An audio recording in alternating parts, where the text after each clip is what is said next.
एक गांव में रमेश अपनी पत्नी मालती के साथ रहता था। रमेश बकरी चराता था और मालती बकरी के दूध को घर घर जाकर बेचती थी। एक दिन रमेश बकरी चराते हुए दूर जंगल में चला गया। उसे लगा कि जैसे वह किसी दूसरे राज्य में आ गया हो। तभी रमेश देखता है कि कुछ सैनिक घोड़े और रथ के साथ उसकी ओर आ रहे हैं।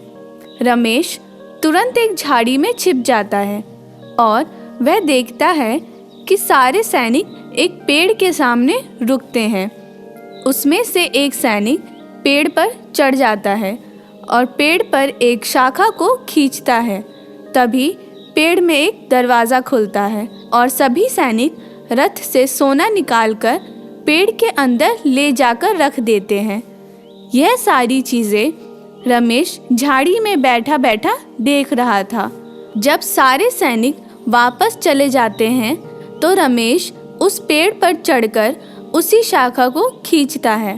पेड़ में एक दरवाज़ा खुल जाता है और जब रमेश पेड़ के अंदर जाता है तो अंदर इतना बड़ा खजाना देखकर उसकी आंखें फटी की फटी रह जाती है। अब रमेश सोचता है, इतना सारा सोना कैसे ले जाऊं? रमेश मन में सोचता है, चलो आज नहीं कल ले जाऊंगा, जब 2 बड़े बड़े बैग लेके आऊंगा। वैसे भी इस गुप्त खजाने के बारे में केवल मैं ही जानता हूँ। अब दूसरे दिन जब रमेश बैग लेकर आता है तो रमेश खजाने वाला पेड़ पहचान ही नहीं पाता, क्योंकि जंगल के सारे पेड़ लगभग एक जैसे होते हैं। अब उसे बहुत पछतावा होता है।